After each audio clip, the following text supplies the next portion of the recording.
Kalau Allah sudah bilang semoga, kalau Allah sudah menjanjikan sesuatu, terjadi atau tidak, Pak? Terjadi. Tapi beda dengan la'alla. Kalau la'alla itu lebih ke manusia. La'allakum tattaqun, bisa bertakwa, bisa indah. La'allakum tashkurun, bisa bersyukur orangnya, bisa indah. La'allahu yatadzakkaru aw yakhsha.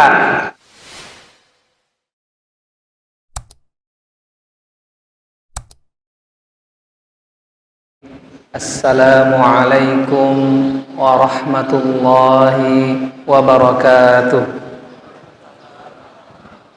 Innal hamdalillah nahmaduhu wa nasta'inuhu wa nastahdi.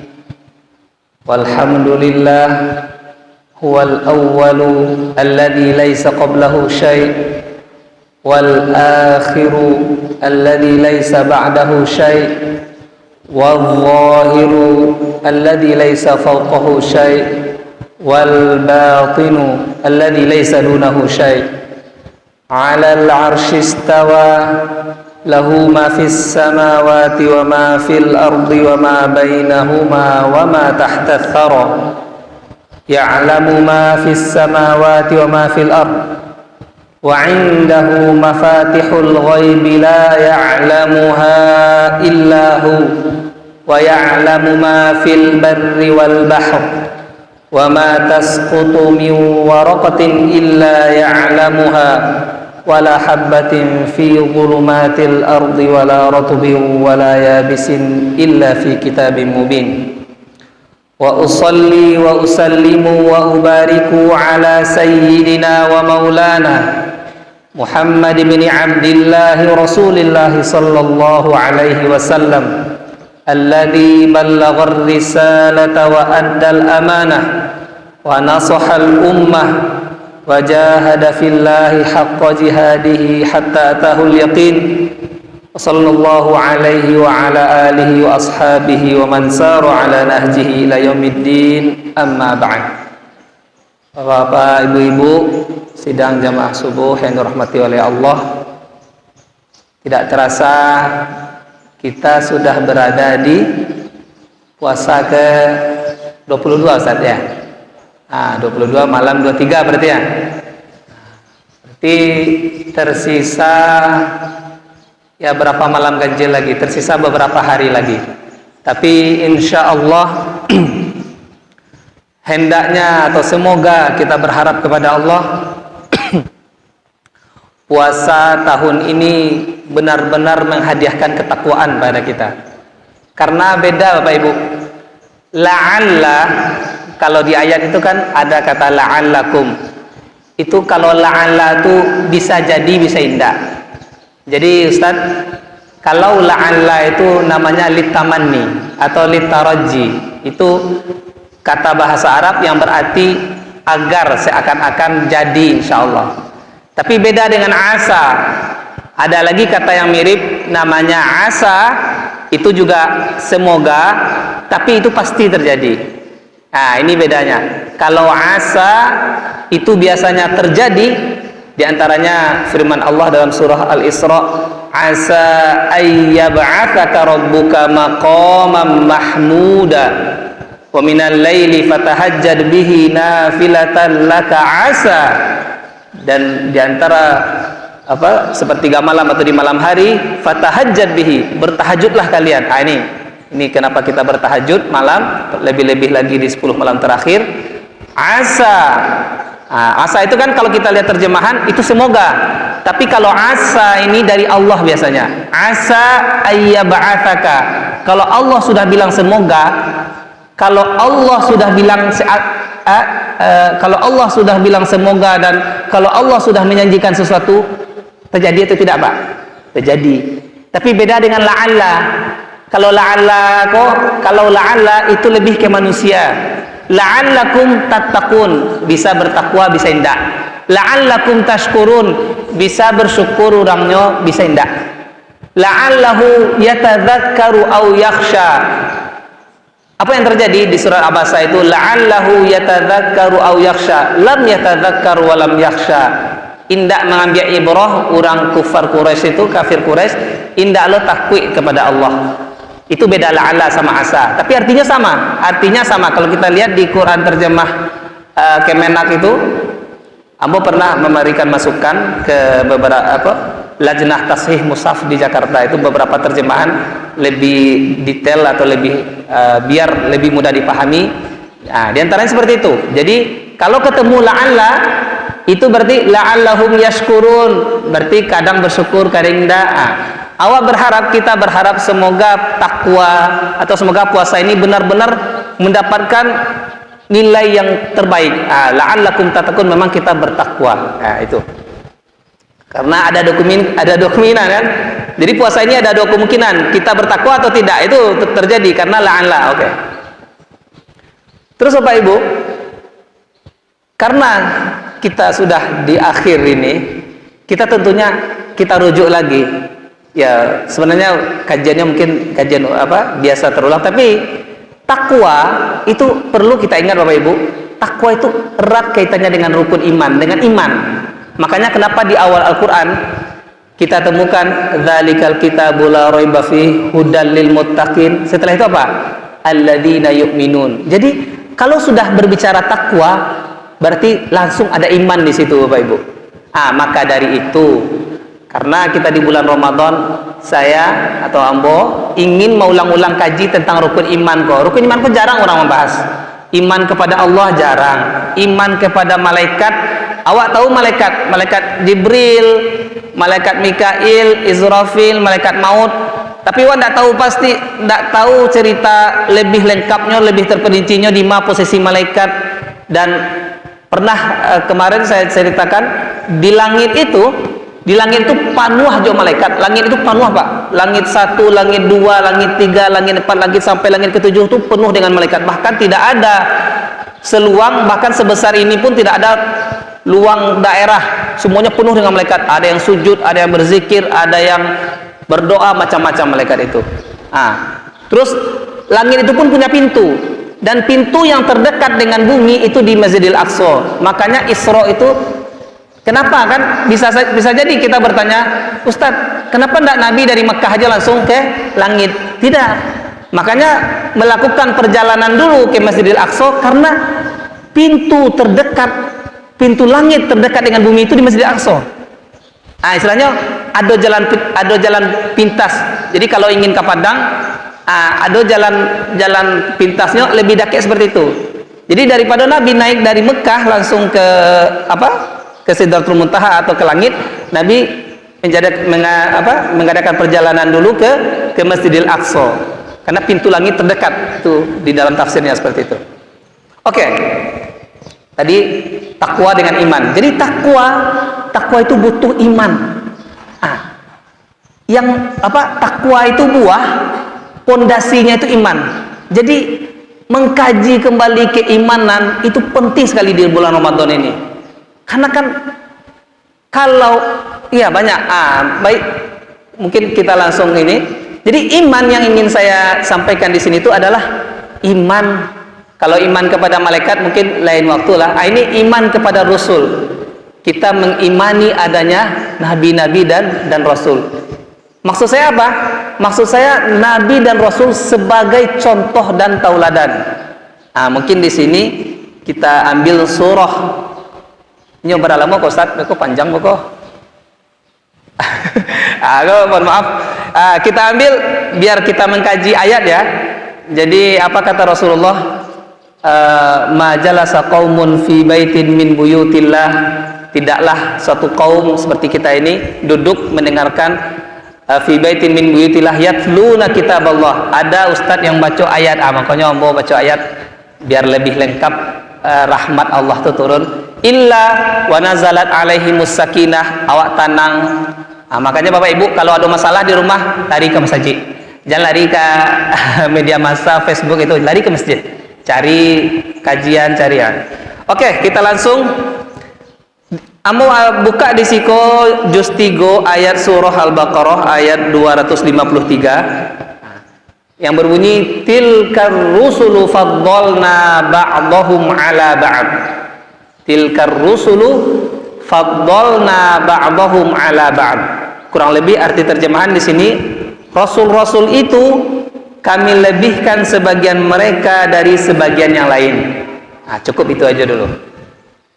Tilkar rusulu. Nah, nabi dan rasul Bapak Ibu tentunya jadi tauladan bagi kita semua, oke?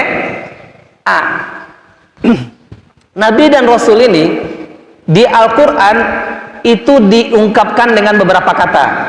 Di antara kata yang dipakai adalah kata rijal. Rijal kok bahasa awaknya laki-laki atau jantan. Ali jantan kalau orang ingin majak bercakap kan. Kalau li jantan keluar awak berdua awak itu istilahnya li laki-laki. Jadi kata-kata rijal dalam bahasa Arab itu atau rojulun. Jadi kalau rojulun satu, ya Pak. Kalau rojulain atau rojulan itu dua orangnya, dua laki-laki. Kalau rijal itu banyak. Nah, kata-kata rijal ini dipakai untuk umat Nabi Muhammad biasanya. Kalau kata-kata rojulun dalam Al-Quran biasa dipakai untuk umat sebelum Nabi Muhammad, Ustaz. Kalau rojulan sama. Jadi kalau ada kata rojul di dalam Al-Quran itu lebih ke kisah-kisah terdahulu, kisah Nabi Musa, kisah Nabi Isa atau kisah-kisah Nabi yang lain, kisah-kisah terdahulu. Contoh ya. Wajah rojulun. Siapa yang apa Yasin? Wajah rojulun min aqsal madinati yas'a atau wajah min aqsal madinati rojulun yas'a. Itu rojul, itu kisah sebelum Nabi Muhammad, rojul. Ada lagi kisah Nabi Musa. Waqala rojulun mu'minun min ali fir'auna yaktumu imanah. Ini juga rojul. Ini sosok laki-laki. Jadi artinya apa? Sosok Nabi dan Rasul itu adalah memang benar-benar sosok laki-laki yang berhak untuk memang benar-benar istilahnya bahasa Indonesianya sosok kuduah. Istilahnya kalau di awak yubana laki-laki gitu. Yubana laki-laki yang sempurna, yubana berhak. Kadang-kadang wang bencong atau laki-laki kok jorang. Kalau laki-laki tanggung jawab, kan kadang itu kan laki-laki itu kalau di Minang harus bertanggung jawab. A kece A, kalau B. Jangan berubah jadi laki-laki. Kalau laki-laki tanggung jawab, kalau laki-laki kemari kan gitu kan. Jadi mantapnya di Minang memang bagus. Jadi kita Jadi dan Allah mengibaratkan atau menyatakan kepada Nabi itu rijal. Makanya wa ma arsalna min qablika illa rijal. Itu makanya kenapa Nabi dan Rasul itu tidak ada perempuan. Tidak mungkin Allah mengutus untuk jadi contoh atau untuk pembawa risalah, pembawa hidayah itu perempuan, tidak bisa. Karena perempuan tuh sakit hatinya sekata hanyalah itu padusi itu sensitif. Perempuan sensitif. Talambe saya melatana atau contohnya latahan galeh di atas, awak latahan lah galeh di bawah. Sekali aman. Beko awas latahan galeh abi sudah minum latahan galeh situ yo siap. Sekali wak lupa latahan galeh di meja aman. Kadu kali latahan galeh di dake meja yang lain aman. Nang ketigo berang gitu. Jadi perempuan tuh agak sensitif. Salah, jangankan salah besar Ustaz, salah kecil aja tuh perang tuh bisa terjadi perang Irak dan Iran kan. Kalau terjadi Ustaz solusinya lari ke masjid. Jadi kenapa tidak perempuan? Karena beda. Makanya Allah di antara firman Allah ar-rijalu qawwamuna 'alan nisa. Perempuan itu bahkan kesaksian laki-laki itu kan satu laki-laki itu untuk dua perempuan gitu kan. Kesaksian dua padusi baru seorang laki-laki. Jadi dan perempuan, mohon maaf ibu-ibu, perempuan itu kurang agama, kurang akal. Mohon maaf, itu bukan kata lambo. Al-mar'atu naqisatu aqlin wa naqisatu din. Kenapa kurang agamanya? Inyo ada absen tiap bulan absen, kami tiap bulan tidak ada absen. Mohon maaf. Tapi ibu-ibu jangan berubah jadi laki-laki. Jangan. Ustadz, ambo ingin sempurna. Perempuan ada. Kamula minan nisa, ada perempuan yang sempurna. Di antaranya Siti Maryam. Siti Asiyah itu perempuan yang sempurna. Cerita lawak Siti Maryam. Pernah ibu-ibu mendengar apa namanya? Doa sesudah azan apa Ustaz? Allahumma ati Muhammadanil wasilata wal fadilah. Di antara tafsir, di antara ya, beko jan Ustaz ko. Di antara tafsir wa ati Muhammadanil wasilata wal fadilah, berikan Muhammad itu wasilah dan fadilah. Di antara tafsir wasilah dan fadilah itu ada dua surga. Dua surga yang Allah siapkan untuk Nabi Muhammad nanti di akhirat kelak. Surganya tinggi di atas Firdaus. Jadi kita selama kau tahunya kan Firdaus. Firdaus a'la minal jannah. Aduh lo surga deteh itu lain. Ya kan? Di atas Firdaus masih ada surga. Makanya ada namanya ghuraf. Jadi ada Firdaus, habis itu ada ghuraf, ada makom. Pernah mendengar kata makom? Alun makomnya ledo okonya lah punya makom. Makom tuh makanya dalam doa azan setelah itu kan wa ati Muhammadanil wasilata wal fadilah wa ba'athu maqaman mahmudanil ladzi wa'atta. Maqam mahmud itu surga Nabi, itu surga tertinggi itu. Setelah Firdaus, ashabul ghuraf, ashabul maqamat. Ndak maqaman ngaji deh ya, adalah maqam ros habayati. Nah itu. Jadi maqam ghuraf, maqam tertinggi itu punya Nabi, namanya maqamam mahmuda. Dan bagaimana mendapatkannya? Itu tahajud tadi. Makanya tahajud itu Pak, itu meninggikan derajat di surga. Orang yang rajin tahajud, mudah-mudahan dengan madrasah, dengan sekolah kita 10 hari ini, setelah habis Ramadan awak terus lakukan tahajud. Indahna tahajud qiyamul lail. Ustaz, apa beda tahajud dengan qiyamul lail? Bedanya, kalau qiyamul lail seluruh salat setelah salat isya qiyamul lail. Aman ibu. Jadi ambo payah jago Ustaz salat sunat 2 rakaat atau 1 rakaat sebelum tidur, udah itu dihitung qiyamul lail. Jadi salat apapun setelah salat isya itu namanya qiyamul lail. Salat tarawih qiyamul lail, salat witir qiyamul lail. Beda dengan tahajud itu lalok sakalok dulu. Makanya para nabi, para orang soleh itu setelah isya itu ndak ada yang kama-kama doh. Jadi orang soleh di zaman dahulu kalau sudah sholat isya habis sudah urusan dengan dunia, istirahat lalu berdoa jago tengah malam. Itu baru. Itu makanya qiyamul lail itu ndak musolihin. Ambo saja susah loh. Allah namo fajri itu kan subuh tuh. Kadang tak kalau jo, yo namanya manusia, samonya wak ya. Itu jadi butuh perjuangan. Ndak ustad, ndak jamaah, samo awak butuh perjuangan. Butuh perjuangan mencapai surga Allah tuh butuh. Oke, kamu tadi cerita tuh. Maqam banyak mana yang sampai 20 tahun. Oke, Ibu. Kok ayat babaco senyalan dah doba basyarah le dah. Oke. Tadi kamu maqam mahmuda menarik kan? Wa ati Muhammadanil wasilata wal fadilah. Wasilah itu surga, rupanya isinya jadi dua surga, 2 maqam surga yang diberikan kepada Nabi Muhammad, termasuk maqaman mahmud, maqam mahmuda. Itu diisi rupanya oleh perempuan-perempuan sempurna tadi.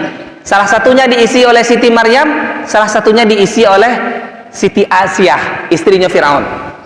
Itu salah satu tafsirnya Ustaz. Bekom mau buka tafsirnya enggak perlu dong. Halaman dan apanya nanti lah ya, menyusul. Jadi maka apa tadi? Wasilah. Wasilah ini diisi oleh Siti Asiyah. Sedangkan fadilah diisi oleh Siti Maryam. Kenapa? Karena wasilah, karena Siti Asiyah istrinya Firaun. Firaun orang nampal yang jahe, orang nampal yang istilahnya nampal yang apa bahasanya itu? Paling bejat, paling istilahnya paling rusak, paling toho kan, innahu toho, paling melampaui batas. Itu istrinya malah sangat-sangat solehah, sangat-sangat yubana orang-orang yang terpilih. Jadi sebagaimana Rasul adalah orang terpilih, orang-orang juga ada perempuan terpilih. Jadi tidak hanya laki-laki terpilih. Maryam terpilih. Coba ayatnya. Ayat Sulaiman yang apa? Inni stofaituka. Innallaha stofaki, ya kan? Innallaha stofaki wa tahharaki wa stofaki ala nisa'il alamin. Jangan macam-macam, meskipun perempuan itu kurang agamanya, kecil Rasul, kurang akalnya, tapi mereka ada yang terpilih. Boleh jadi ibu-ibu di muka amboko orang-orang terpilih. Amin. Ya kan? Ya, ibu. Insyaallah ada yang terpilih. Di antara yang terpilih itu siapa? Siti Maryam sama Siti Asiyah. Ambo di anak ambo laki-laki sih ketiganya tuh nak mungkin ambo bagian Maryam sama Asiyah kan. Makanya ambo bagian nama Nabi dulu. Beko kok ada pedusi, kok lahir pedusi, baru bagian Maryam, ya kan? Beko lah tuh. Jadi Siti Maryam, Siti Asiyah dulu ya. Wa ati Muhammadin wasilah. Siti Asiyah ini itu perbuatan beliau itu menjadi wasilah hidupnya Nabi Musa. Batu Ustaz. Baca ceritanya tuh. Makanya ada hubungannya dengan Rasul. Kembali ke kisah Nabi Musa. Awak putar-putar kah? Putar-putar, Wak. Kisah Nabi Musa. Nabi Musa ini adalah nabi yang sudah terancam dibunuh sebelum lahir. Banda bahaya tuh. Nabi alun layya nyolelah terancam dibunuh. Pak polisi, orang alun layya lah terancam dibunuh. Batu sadis bana Nabi Musa kok kisahnya. Makanya anak ketiga ambo Nabi Musa namanya kan. Betul lah tuh. Nah, jadi Nabi Musa alun layya lah terancam terbunuh. Sudah tuh pas inyolah di tahun-tahun sebelum dia lahir sudah hampir 100.000 anak bayi terbunuh gara-gara kisah Nabi, gara-gara Musa kalahia. Batu. Ini kisah Nabi Musa mengerikan. Jadi berkisah Fir'aun rupanya pernah mimpi. Fir'aun bukan dari saking jahenya diberikan oleh Allah mimpi. Ini bermimpi ada api datang dari Baitul Maqdis membakar kerajaannya dan habis seluruh kerajaan itu. Baitul Maqdis kan Yerusalem, Bani Israel, ya kan? Itu kan Baitul Maqdis berarti Israel, Bani Israel, berarti dari para nabi itu. Jadi ditakwilkan oleh Firaun, dikumpulkan para pentakwil mimpi. Ini memang betul ini. Kata ahli mimpi di zaman itu, katanya ini memang sama dengan kisah yang pernah kami dengar sejak zaman Nabi Ibrahim. Jadi kisah Nabi Musa ini sudah datang sejarahnya, sudah dari Nabi Ibrahim pun sudah dikasih kabar oleh Allah, dan cerita itu diturun-temurunkan oleh Bani Israel jadi sejak Nabi Ibrahim. Itu kisah Nabi Ibrahim. Lo lihat. Tunggu dulu, cecek lu Ustaz, awak lu sase lah tiba-tiba. Jadi kisah Nabi Musa ini sudah ada berita-beritanya sejak Nabi Ibrahim, karena di waktu Nabi Ibrahim memasuki Mesir. Aku Mesir kok. Nabi Musa Mesir aja tuh baru. Nabi Ibrahim pernah aja ke Mesir. Nabi Ibrahim sewaktu masuk Mesir, dan di waktu itu Fir'aunnya kok kancang kepedusi, mohon maaf. Dan Nabi Ibrahim kan istrinya Siti Sarah. Penting sejarah Bapak Ibu, penting kita belajar sejarah. Ini menambah keimanan. Itulah iman kepada Rasul tadi. Jarang ada nggak kan? Itu penting sebenarnya. Diulang balik sejarah tuh, boleh bertambah iman wa, bertambah takwa wa, ya kan? Jadi ya mohon maaf ambo siko cabang sikopo sananya tidak ada materi sana kok. Ustadku tidak ada materi, makanya kau kamal larinya, ya kan? Oke. Jadi Nabi Ibrahim alaihissalam sewaktu Nabi Ibrahim memasuki kota Mesir itu dijaga, di pintu masuk kota Mesir itu dijaga oleh algojo, intinya dijaga oleh ada penjaganya lah. Ada pak polisinya, ada penjaganya intinya. Penjaga di waktu itu melaporkan seluruh aponan masuk, istilahnya mau bea cukai, masuk membawa barang diperiksa. Kalau ada padusi yang dilaporkan. Kalau ada perempuan yang cantik atau apa dilaporkan dan diambil untuk raja. Ngeri. Akhirnya Siti Sarah ini cantik. Ustaz. Kenapa cantik? Karena dia dari Siti Sarah inilah lahir Nabi Yusuf. Jadi Nabi Yusuf tuh, kegantengan Nabi Yusuf itu dari rahim, dari hubungannya dari Siti Sarah begitu. Ada karena Nabi Yusuf kan dari nyambung silsilah kekeluarganya ke Nabi Ibrahim.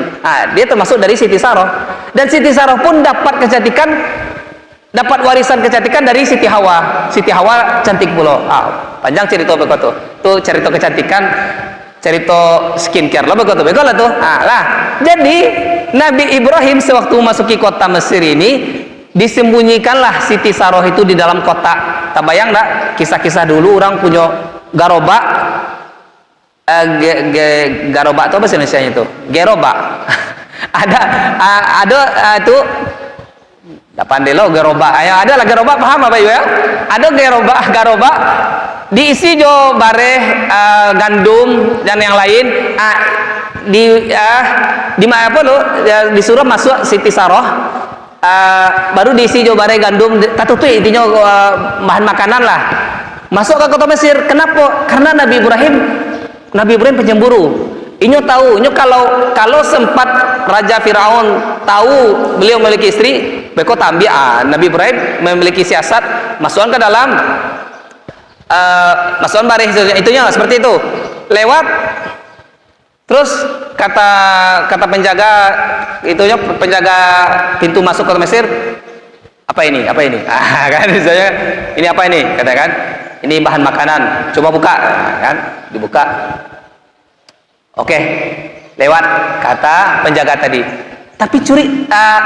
Tapi yang aneh terlalu banyak yang menjaga. Jadi biasanya kan kalau kotak makanan atau gerobak makanan di zaman itu tidak terlalu dari bahan yang bagus, pokoknya ada sesuatu yang mencurigakan di gerobak yang dibawa ini.